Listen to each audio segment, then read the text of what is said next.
ప్రవేశపెట్టినటువంటి ఈ బిల్లుకు బీఆర్ఎస్ పార్టీ సంపూర్ణమైన మద్దతును తెలియజేస్తుంది. ఈ బిల్లును మేము మనస్ఫూర్తిగా స్వాగతిస్తూ ఉన్నాము.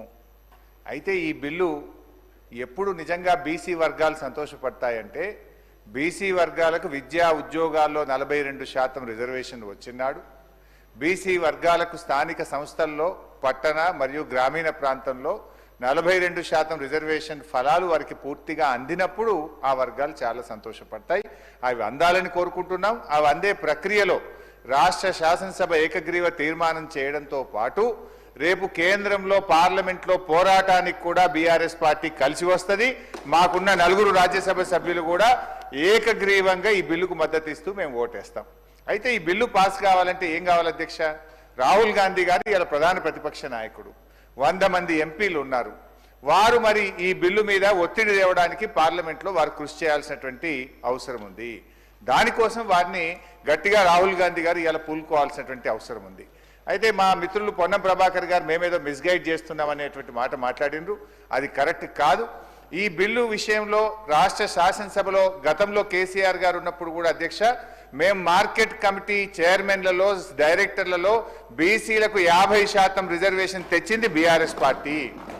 అదేవిధంగా బీసీల విషయం వైన్స్లో మొట్టమొదటిసారిగా ఈ దేశంలో ఎక్కడ లేని విధంగా మా గౌడన్నల కోసం మరి గీత కార్మికులకు వైన్ షాప్ల అలాట్మెంట్లో కూడా రిజర్వేషన్ తెచ్చింది బీఆర్ఎస్ ప్రభుత్వము. ఇట్లా మేము కొన్ని కార్యక్రమాలు చేసినాం. అయితే మేమేమంటున్నామంటే ఈ బిల్లులో ఒక 2 విషయాలు మీ చేతిలో ఉన్నది. ఇది దీంట్లో కేంద్రం పర్మిషన్ అవసరం లేదు, ఢిల్లీ అనుమతి కోసం వేచి చూడాల్సిన అవసరం లేదు. రేపో మాపో బడ్జెట్ పెడుతున్నాం కనుక మేము ఈ బిల్లులో 3 అంశాలు మా గంగుల కమలాకర్ అన్న చెప్పినటువంటి విషయాల్లో ఇందులో మనం పెద్ద బేసిజాలకు పోవాల్సిన అవసరం లేదు. బీసీల మీద మీకు నిజంగా చిత్తశుద్ధి ఉంటే, బీసీల మీద మీకు నిజమైనటువంటి ప్రేమ ఉంటే 3 అంశాలు ఈ బిల్లులో చేర్చమని బీఆర్ఎస్ పార్టీ తరఫున అమెండ్మెంట్ ఇచ్చాం. ఆ 3 అంశాలు కొత్తవేం కావు, కాంగ్రెస్ పార్టీ గతంలో ఇచ్చినటువంటి హామీ. అందులో మొట్టమొదటిది గౌరవనీయులు గంగుల గారు చెప్పినట్టు 42% ప్రభుత్వ కాంట్రాక్ట్లలో బీసీలకు రిజర్వేషన్ చేస్తూ ఈ బిల్లులో చేర్చండి. దీంట్లో ఇలా ఢిల్లీ పర్మిషన్ అవసరం లేదు, ఎవరు పర్మిషన్ అవసరం లేదు. రేపటి నుంచే ప్రతి కాంట్రాక్ట్ లో బీసీలకు రిజర్వేషన్ వచ్చే అవకాశం ఉంది. ఇది మీరు ఎన్నికల సమయంలో బీసీలకు ఇచ్చిన హామీ. దీన్ని దయచేసి దాంట్లో చేర్చాలని చెప్పి కోరుతున్నాం. నంబర్ 1. ఒకటే నిమిషం సార్. 2వ అంశానికి వచ్చేసి బీసీలకు సప్లాన్ అమలు చేస్తామని మీరు చెప్పారు. గతంలో కేసీఆర్ గారు SC ST subplan carry forward విధానంతో ఎస్సీ ఎస్టీ గౌరవ సభ్యులు చాలా సీనియర్ మంత్రి కూడా కాలుకు మెడకేస్తే ఎలా ఉంది సార్, ఇది వేరు దానికి వేరు సంబంధించి మీరు చర్చ పెట్టండి. చర్చలో మీరు ఇవన్నీ అడగండి. ఆమోదించు. ఇది బిల్లులో పెట్టేటువంటి అంశం అధ్యక్ష. ఇది బిల్లులో 42% కాంట్రాక్ట్ ఇవ్వమని చెప్పి బిల్లులో కేంద్రానికి పంపే బిల్లు పంపుతారు, దానికి దీన్ని లెక్క పెడతారు. అరే మీరు ఇదే కదా నేను అడుగుతుంది. మొండికే కూరి తొండి పెట్టకూరి మీరు తొండి ఆట ఆడతారో తెలిసి కూడా నేను రిక్వెస్ట్ చేసి వినమ్రపూర్వకంగా అంటున్నా.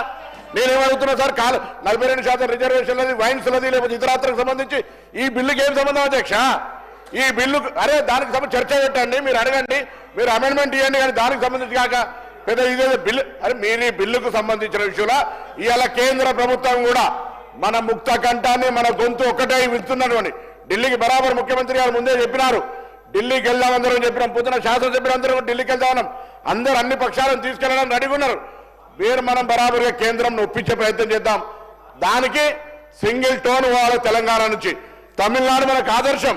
అంతే తప్ప దీని మీద ఊరికే నేను చెప్పినట్టుగా నేను కోడికి ఎంటికలెక్క కాగా గుడ్డుకి ఎంటికలెక్కే ప్రయత్నం వద్దయ్యా. దయచేసి నేను మళ్ళీ కోరుతా ఉన్నా. ఇది ఏదో కామారెడ్డి అవన్నీ డిస్కషన్ చేయండి. Me your right. ఇంకా చాలా టైం ఉన్నది. ఇక్కడ ఏదైతే బడ్జెట్ మీద మాట్లాడండి, పద్దుల మీద మాట్లాడండి, వేరే ఏదైనా మాట్లాడండి. ఇది ఓన్లీ బీసీలకు సంబంధించి ఒక చారిత్రాత్మకంగా ఉండబడేటువంటి ఒక అంశం. దీనికి పరిమితి ఏది మాట్లాడుతుంది మాట ఇదే సబ్జెక్టుకు సంబంధించి కేంద్రానికి పంపే అంశం మీదకి పరిమితం అయితే సంతోషపడతా. అందుకు మళ్ళీ వాళ్ళని విజ్ఞప్తి చేస్తా ఉన్నా. వేరే అంశాలను దీనికి కాలుకు మెడకేసి అనవసరంగా డిస్కషన్ చేసి సెంట్రల్ ముందర మనం ఎంతో వీళ్ళు ఐక్యంగా లేరు అనేటువంటి వాతావరణం తెచ్చే ప్రయత్నం చేయొద్దు. వాళ్ళకి అటువంటి ఉద్దేశం ఉంటే నేనేం చేయలేను అధ్యక్ష. ఇది రాష్ట్రంలో బలహీన వర్గాలు గమనిస్తారు, ఆలోచన చేయమని కోరుతాను. కమలాకర్ గారు మాట్లాడండి. మీ సభ్యులే కదా హరీష్ గారు.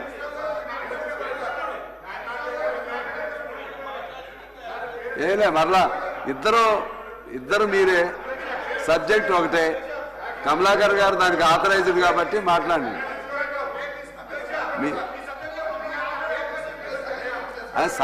సమయం చూడండి ప్లీజ్.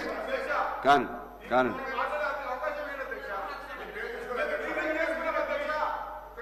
ఓకే సార్, గౌరవనీయులు పొన్నం ప్రభాకర్ గారికి వినమ్రపూర్వకంగా నేను మనవి చేస్తున్నది ఏంటంటే, ఈ బిల్లుకు బీఆర్ఎస్ పార్టీ సంపూర్ణమైన మద్దతునిస్తుంది, స్వాగతిస్తుంది. ఈ బిల్లు విషయంలో మీరు అఖిల పక్షాన్ని ఢిల్లీ తీసుకుపోతే మీతో పాటు రావడానికి ఏ పోరాటానికైనా బీఆర్ఎస్ పార్టీ సిద్ధంగా ఉంది. ఓకే. అయితే ఈ విషయం ఢిల్లీ చేతుల్లో ఉంది. అప్పటిదాకా వేచి చూడకుండా మేము అంటున్న దానికి మీరు బేసిజాలకు పోవాల్సిన అవసరం లేదు. సింపుల్ గా ఈ బిల్లులో 3 అమెండ్మెంట్లు అడుగుతున్నాం. బీసీ సబ్ ప్లాన్ ను ఈ ఆర్థిక సంవత్సరంలో పెట్టే బడ్జెట్ లో బీసీ సబ్ ప్లాన్ ను మీరు ఇచ్చిన మాట ప్రకారంగా ఈ బిల్లులో చేర్చండి. బీసీ సబ్ ప్లాన్ పెట్టండి.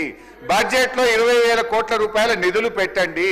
కాంట్రాక్టుల్లో బీసీలకు 42% రిజర్వేషన్ కల్పిస్తూ ఈ బిల్లులో చేర్చడం ద్వారా బీసీల కొరకు ఏం చేయాలనేటువంటి తప్పకుండా హరీష్ రావు గారికి సారి మళ్ళీ గౌరవ సభ్యులు సలహా తీసుకుంటాం. కానీ ఇది ఒక చట్టము, ఈ చట్టము కేంద్రానికి పంపాలి. మీరేమో మళ్ళీ ఇక్కడ ఈ అంశాలను ఇందులో ప్రస్తావిస్తూ ఉంటారు. వీటిని మీరు చర్చించే మంచి సమయం ఉంది, మాట్లాడదాం. మీరు మేము మనము ఏంది పరిస్థితి, 10 ఏళ్లలో ఏం జరిగింది, ఇక్కడ ఏం జరిగింది, ఇవన్నీ ఇప్పుడు నేను రాజకీయ విమర్శలకు పోదలుచుకోలేదు కాబట్టి నేను పరిమితం అవుతాను అధ్యక్ష.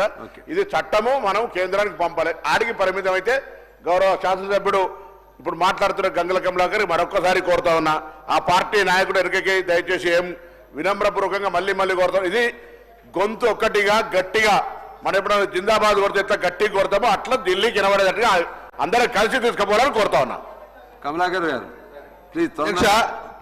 అధ్యక్ష, గౌరవ ముఖ్యమంత్రి గారు రేవంత్ రెడ్డి గారు సభలు ఉన్నారు అధ్యక్ష. మాటికి మీరు అవకాశం ఇచ్చారు, మీరే డిస్టర్బ్ చేస్తారు అధ్యక్ష. ముఖ్యమంత్రి ఉన్నారు కదా ఇప్పుడు అధ్యక్ష, హరీష్ గారికి ఎక్కువ సమయం ఇచ్చారు, మీరు మాట్లాడండి. నేను మళ్ళీ క్లియర్ చెప్తున్నా అధ్యక్ష. గౌరవ ముఖ్యమంత్రి రేవంత్ రెడ్డి గారు చెప్పినట్టు ఈ యొక్క బిల్లును పాస్ చేయించుకొని పార్లమెంట్లో పాస్ చేయించుకొని 9th షెడ్యూల్లో పెడతాన్నందుకు నేను నిజంగానే ఆహ్వానిస్తున్నాను. నిజంగా మా జాతులు ఎప్పుడు సంతోషపడతాయంటే ఇవి ఇంప్లిమెంట్ కావాలని. నేను గౌరవ ముఖ్యమంత్రి గారు ఇక్కడే ఉన్నారు, ఇంప్లిమెంట్ చేయాలంటే 2 ఇబ్బందులు ఉన్నాయి కాబట్టి అధ్యక్ష ఈ యొక్క హడల్స్ క్లియర్ చేసుకొని సాఫీగా పోవాలని చెప్పేసి నేను మనస్ఫూర్తి కోరుకున్నా అధ్యక్ష. నేను మళ్ళీ చెప్తున్నాం, మా బీఆర్ఎస్ పార్టీ స్వాగతిస్తుంది, మద్దతు ఇస్తుంది. అవసరమైతే మీ ఎంబడి వచ్చి ఢిల్లీలో నిరాహార దీక్ష చేయడంగా మీ ఎంబడి సిద్ధంగా ఉన్నాం. జయలలిత ఎలా తీసుకోమని చెప్పి మేము కోరుతున్నాం మేము కూడా. కానీ ఈ యొక్క చట్టాన్ని 9th షెడ్యూల్లో పెట్టించే బాధ్యత కూడా గౌరవ ముఖ్యమంత్రి రేవంత్ రెడ్డి తీసుకోవాలి.